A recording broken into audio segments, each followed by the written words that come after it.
I have a little bit of good news. I saw an article, I have it right here, I'll put the link in the description below, saying that according to the Federal Reserve's statistics, that the Trump administration has cut government down to 1966 levels. In other words, the number of people that the government employs is at its lowest level since 1966, which to their estimates saves the budget roughly $58 billion per year. So that's good. The two important takeaways with that is number one, it shows that yes, we can cut government, we can cut the employees of the government, and it's not the end of the world. The Keynesians for a long time would say that you need to increase government spending, the whole fiscal policy thing to add to the throughput, to turn over the debt, to boost GDP. A lot of countries around the world have been increasing government spending, thus boosting their GDP, because, like I said, it shows a higher employment, it shows that there's more spending going on. But government is not efficient in producing wealth. So I saw a statistic, and I could be wrong, but I believe it's something like for every government job, it takes away about 4 private sector jobs. So, when politicians say they want to create jobs, they really can. If they're going to create government jobs, it's actually sucking the wealth out of the private sector. But there's something more important than all of this. It's not just that you have a cut in the government and that we're saving $58 billion per year.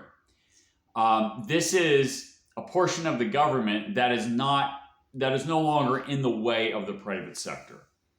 The private sector is the engine that produces wealth. Government doesn't produce any wealth. Government is force. And what force does is that it inhibits people from being people. So if you want a productive economy, you want the least amount of government as you could possibly get.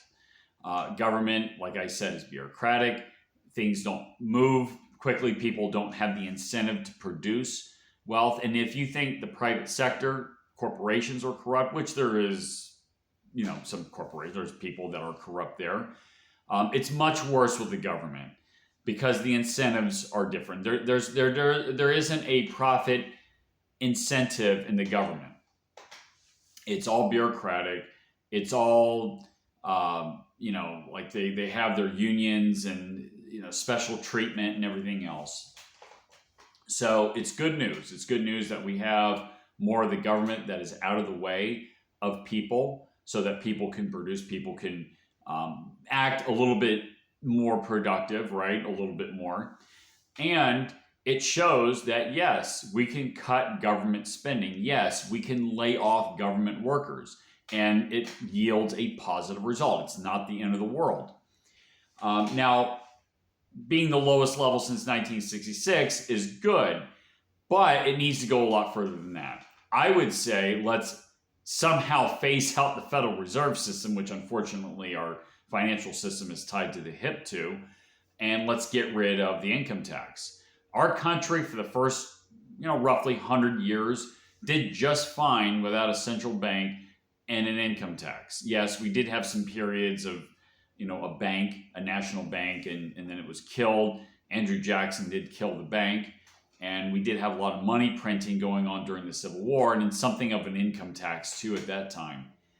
But our country had a huge economic expansion through most of the 1800s, and it did just fine. Didn't require a central bank, didn't require an income tax, didn't require government regulation. Was it perfect? No.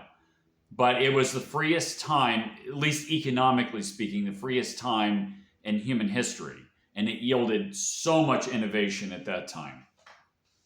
So the lowest level since 1966 is a step in the right direction. It needs to go a lot further, but the important thing is we've set a precedent that it's not the end of the world. Yes, we can cut government jobs, and the important thing is that this is less government getting in the way of people, for people to produce things.